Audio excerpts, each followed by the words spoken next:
hoje, quando a gente pergunta para as pessoas, você já passou fome? Elas falam, já. Eu falo assim, mas quanto tempo você ficou sem comer? Eu fiquei 6 horas, 7 horas, 8 horas. Mas assim, tomou água, comeu algum biscoito. Então, na verdade, elas estão entrando num estado de fome, mas de fato nunca passaram pela fome. A fome também afeta o Brasil. Tem ainda regiões no Brasil que passam pela fome, por questões inclusive ambientais, tem muita seca no Nordeste, infelizmente a produção de alimentos lá é prejudicada.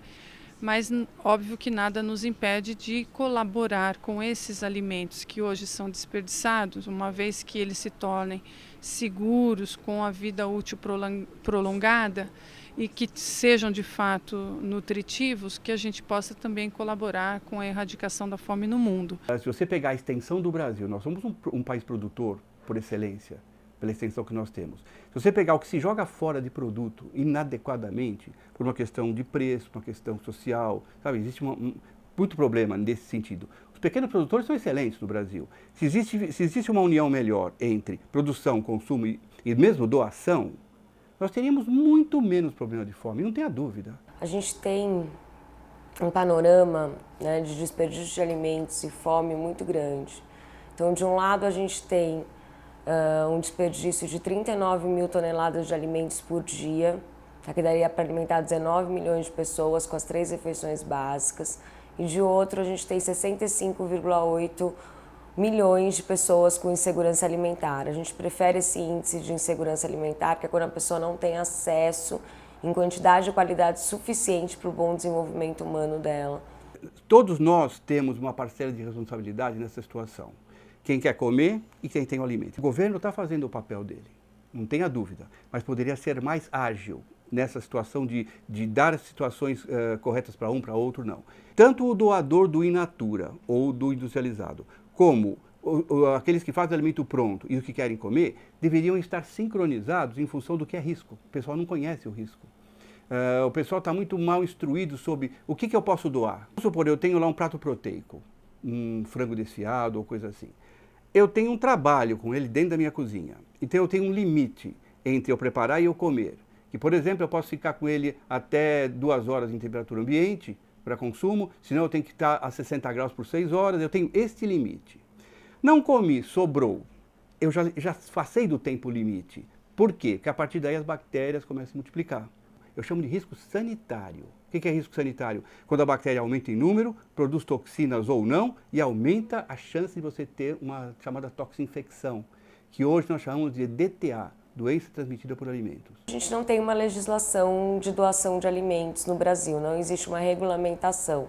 Você esbarra em 2 legislações, o Código de Defesa do Consumidor e uma legislação da Anvisa, que diz que alimentos já preparados, arroz pronto, feijão pronto, você não pode doar. E o Código de Defesa do Consumidor, que se você ingeriu algum alimento que te fez mal, o produtor e o distribuidor é que vão ser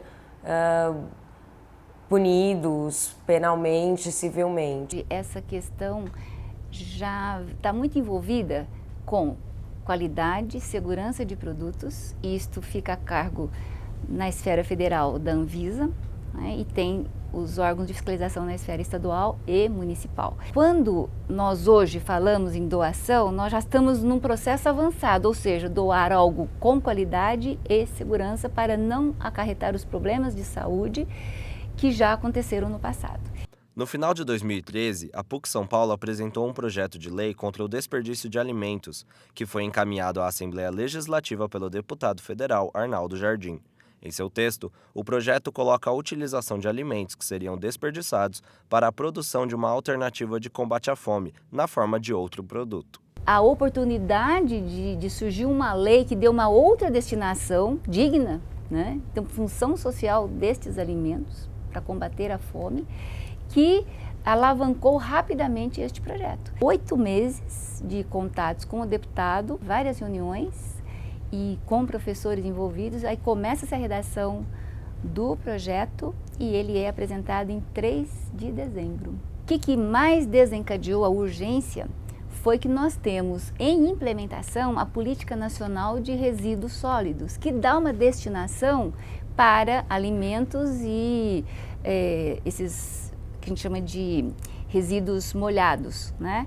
Que seria compostagem, principalmente, né? Ou incineração.